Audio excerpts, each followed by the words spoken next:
नमस्कार, स्वागत करती हूँ आप सभी का। आप देख रहे हैं भारत 24। मैं हूं आपके साथ पूर्णिमा मिश्रा और वक्त है वंदे भारत का। आज वंदे भारत में हम आपको बताएंगे कि कैसे दिल्ली एनसीआर में फिर से जल त्रासदी देखने को मिल रही है। एक तरफ जहां पर हथनीकुंड बैराज से पानी छोड़े जाने की वजह से फिर से दिल्ली में यमुना का जलस्तर खतरनाक लेवल पर जा पहुंचा है और फिर से बाढ़ का खतरा मंडराने लगा है, तो दूसरी तरफ यमुना की सहायक नदी हिंडन, नोएडा और खासकर गाजियाबाद में कहर बरपा रही है। 45 साल बाद ऐसा हुआ जब गाजियाबाद के कई इलाके हिंडन की चपेट में आ गए। लोगों को बाहर निकालना मुश्किल हो चला है। भारत 24 की टीम ने ग्राउंड जीरो में जाकर बाढ़ की हकीकत आपके लिए तलाशी है, वो हम आपको दिखाने वाले हैं।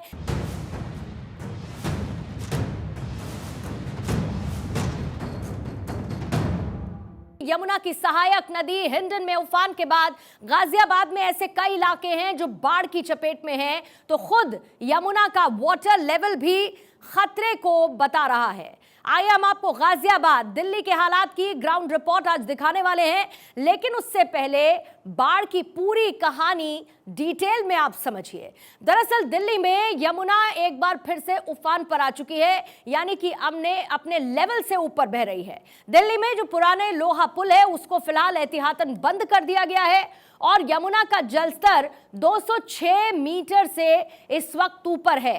हथनीकुंड बैराज से 2 लाख क्यूसेक से ज्यादा पानी छोड़ा जा रहा है। आपको याद होगा, इससे पहले भी जब बाढ़ की स्थिति दिल्ली में बनी थी, उसकी एक बड़ी वजह थी कि हथनीकुंड बैराज से लगातार यमुना में पानी छोड़ा जा रहा था।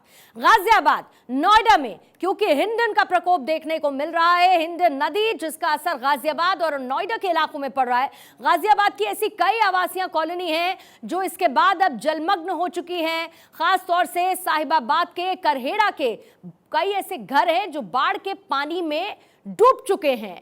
अभी तक की फिलहाल जानकारी यह है कि 700 लोगों को रेस्क्यू कर लिया गया है और पानी में डूबने से 2 बच्चों की मौत की भी खबर है। उत्तर प्रदेश में 13 ऐसे जिले हैं जहां पर यह बाढ़ का असर और कहर देखने को मिल रहा है। अब कर्नाटक और केरल की बात करेंगे क्योंकि यहां पर भी कुछ ऐसे जिले हैं जो भारी बारिश की वजह से परेशानी का सामना कर रहे हैं। गुजरात में बारिश का ऑरेंज अलर्ट जारी किया गया है, यानी कि पूरे गुजरात को इस वक्त अलर्ट पर कर दिया गया है। गुजरात में भी ऐसी ही स्थिति देखने को मिल रही है जहां पर लगातार बाढ़ का खतरा भारी बारिश के बाद बना हुआ है। देखिए, मॉनसून में भले ही बारिश उतनी ना हुई हो, लेकिन बैराज से पानी छोड़े जाने के बाद दिल्ली एनसीआर के वो इलाके भी इन दिनों बाढ़ की चपेट में हैं जहां पर किसी ने इसकी उम्मीद नहीं की थी। गाजियाबाद में यमुना की सहायक हिंडन नदी इस वक्त तूफान पर है और रिहायशी इलाकों में पानी जा पहुंचा है। लोगों का घर से बाहर निकलना मुश्किल हो गया है। जिन इलाकों में बाढ़ का प्रकोप सबसे ज्यादा दिख रहा है, वहां पर पलायन ही आखिरी रास्ता बच रहा है। और ऐसे में गाजियाबाद में कैसे लोग बाढ़ के बीच जिंदगी गुजारने के लिए मजबूर हैं, यह रिपोर्ट आपको दिखाते हैं।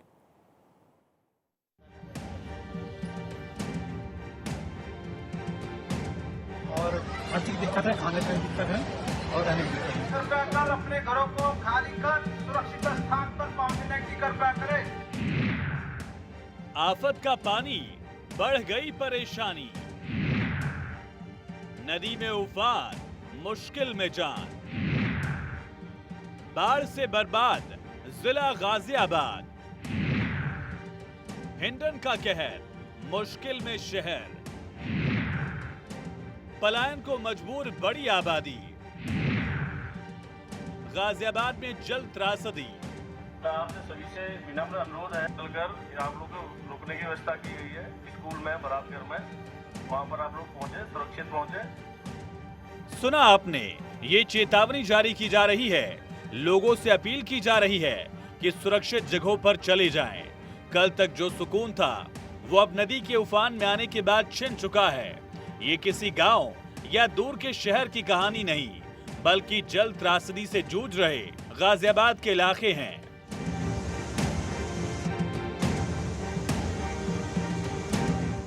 हिंडन नदी का जलस्तर खतरे के निशान से ऊपर आने के बाद नोएडा और गाजियाबाद में बाढ़ जैसे हालात पैदा हो गए। यही वजह है कि नदी से सटे इलाकों से लोगों को हटाया जा रहा है।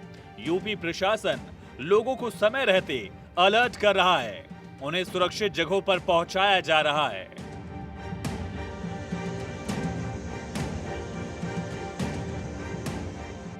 दिल्ली से सटे गाजियाबाद में हिंडन नदी कैसे कहर बरपा रही है, उसे आप इन तस्वीरों से समझिए। देखिए कैसे जिंदगी बचाने के लिए आशियाना छोड़कर कहीं बस जिंदगी गुजर जाए इस उम्मीद में अपनों को साथ लेकर कैसे परिवार के परिवार पलायन को निकल रहे हैं।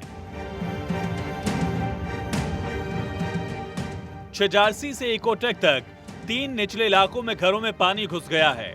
लोगों को उनके घरों से निकाला गया, हालांकि नदी अभी तक कहीं भी खतरे के निशान को पार नहीं कर पाई है। लेकिन गली मोहल्ले घर में पानी घुस जाने से लोगों की मुसीबत जरूर बढ़ गई है। आना जाना तो छोड़िए, जिंदगी गुजारना भी मुश्किल है। एहतियातन जगह जगह पुलिस टीमों को तैनात किया गया है। लोगों को नजदीक के स्कूल और बारात घरों में रहने के लिए कहा गया है। लेकिन मुसीबत इतनी बड़ी है कि इंतजाम नाकाफी ही लग रहे हैं। जानकारी के मुताबिक काली नदी से हिंडन नदी में लगातार पानी छोड़ने की वजह से ये हालात पैदा हुए हैं। मोहल्ले के मोहल्ले पानी में डूब गए हैं। करहेड़ा की 7 कॉलोनी के 5000 से ज्यादा मकान बाढ़ की चपेट में हैं। कृषि भूमि पर पानी भर गया है। हजारों एकड़ फसल बर्बाद हो गई। साहिबाबाद में सिटी फॉरेस्ट कॉलोनी, करहेड़ा की ब्रह्म कॉलोनी, उधम कॉलोनी, नूर नगर कॉलोनी और हिंडन विहार समेत 7 कॉलोनीज के 5000 मकानों में पानी भर चुका है। सिटी फॉरेस्ट के गेट तक पानी भर गया। पानी घर में घुसने के बाद लोग जरूरी दस्तावेज, पैसे, तमाम सामान बैग में रखकर सुरक्षित जगह पर पहुंचने लगे हैं। पुलिस और प्रशासन की टीम करहेड़ा की कॉलोनी से लोगों को ट्रैक्टर ट्रॉली से सुरक्षित जगह पर ले जा रही है। इसी तरह अटोर के नंगला गांव में 150 से ज्यादा लोगों के घरों में पानी भर चुका है। बाढ़ ग्रस्त इलाकों में परेशानियों की भरमार है। पानी भर जाने की वजह से बिजली सप्लाई भी बंद है। सभी समरसेबल बंद हो चुके हैं। इससे लोगों के लिए पीने के पानी की भी समस्या है। जिन नलों में बाहरी कनेक्शन के कारण सप्लाई आ भी रहा है, वहां भी गंदा और मटमैला पानी आ रहा है, जिसके बाद लोगों के सामने पलायन की मजबूरी आ गई है।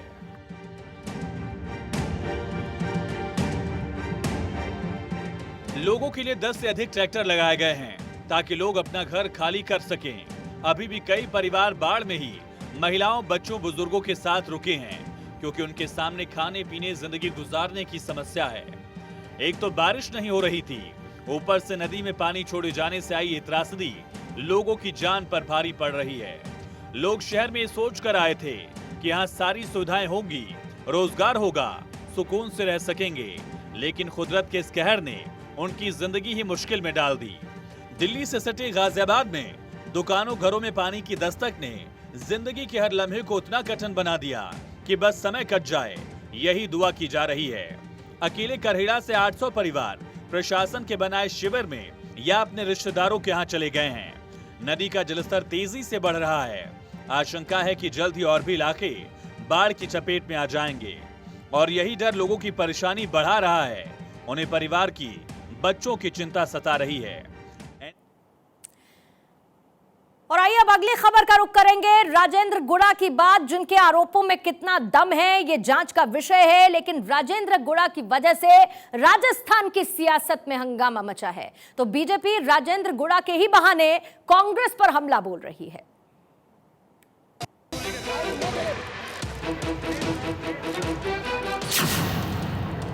लाल डायरी में छिपा है किसका राज?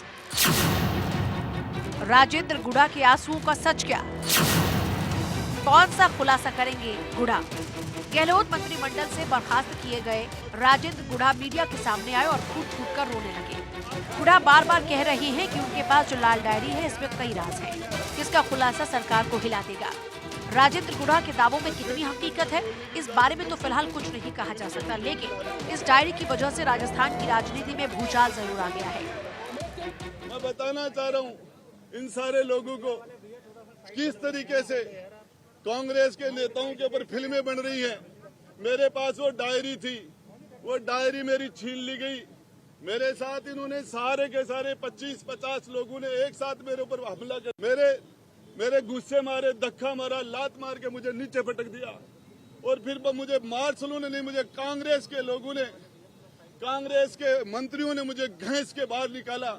मार्शल तो आए ही नहीं थे। इस मुद्दे को बीजेपी ने सदन में जोर शोर से उठाया और नारेबाजी की, तो राजेंद्र गुढ़ा मीडिया के सामने लाल डायरी खोलने से इनकार कर रहे हैं। उनका कहना है कि ये डायरी का दूसरा पार्ट है, तो बीजेपी इस मुद्दे को सरकार के खिलाफ भुनाने की कोशिश कर रही है। मित्रों, उस लाल डायरी का रहस्य आज पूरा राजस्थान जानना चाहता है और मैं आपके माध्यम से माननीय अशोक गहलोत साहब से पूछना चाहता हूं कि वो लाल डायरी क्या है और उस लाल डायरी को लेकर के सरकार में और माननीय मुखिया जी में इतनी घबराहट क्यों है। मीडिया से भी गुढ़ा ने कहा कि बचे हिस्से में भी कई राज हैं, जिसकी जांच हो जाए तो सरकार तो संकट में आ ही जाएगी और कांग्रेस के कई नेताओं को जेल भी हो जाएगी। हालांकि इन दावों में कितनी सच्चाई है ये तो जांच का विषय है। Bureau report, Bharat TV. तो बीजेपी ने राजस्थान के पूर्व मंत्री राजेंद्र गुढ़ा की प्रेस कॉन्फ्रेंस का एक वीडियो जारी किया, जिसमें राजेंद्र गुढ़ा कांग्रेस नेताओं पर गंभीर आरोप लगा रहे हैं। अजमेर 92 की बात कर रहा हूँ। उसमें क्या रोल था सीएम साहब का? सारे कांग्रेस के नेताओं का, मंत्रियों का, इनका नार्को टेस्ट कराओ। ये सारे के सारे बलात्कारी हैं, सारे के सारे इनका नार्को टेस्ट कराओ। ये एक एक आदमी धारीवाल का करा लो, कोई महेश जोशी का तो यदि सचिन तेंदुलकर है, वो महिलाओं के साथ दुष्कर्म के उन्होंने सारे रिकॉर्ड बना दिए। महिलाओं के दुष्कर्म में यदि कोई डिग्री मिलती तो इनके सबके पास पीएचडी की डिग्री होती। महिलाओं के साथ इन्वॉल्व थे क्या ये सारे नेता कांग्रेस के? वो इनके ऊपर फिल्में बन रही हैं, एक दूसरे का मिला खेल है। धारीवाल का नार्को टेस्ट होना चाहिए, महेश जोशी का नार्को टेस्ट होना चाहिए, इनको और राजेंद्र गुड्डा का भी नार्को टेस्ट होना चाहिए। कितनी महिलाओं से इनके अवैध संबंध है वो नार्को टेस्ट में पता चल जाएगा। और ये सारा का सारा अजमेर 92 में किस किस की भूमिका है? इसके अंदर कांग्रेस के नेताओं की भूमिका है, उसके अंदर हमारे मुख्यमंत्री जी का भी रोल है। उत्तर प्रदेश के जल शक्ति मंत्री स्वतंत्र देव सिंह इस वक्त एक्शन मोड में हैं और इसी के तहत स्वतंत्र देव सिंह जल जीवन मिशन में काम कर रही टीपीआई एजेंसीज के साप्ताहिक समीक्षा करेंगे। उन्होंने फील्ड में चल रहे निर्माण कार्यों की जमीनी हकीकत की जांच पड़ताल की। नमामि गंगे एवं ग्रामीण जलापूर्ति विभाग में जल शक्ति मंत्री स्वतंत्र देव सिंह ने औचक निरीक्षण किया।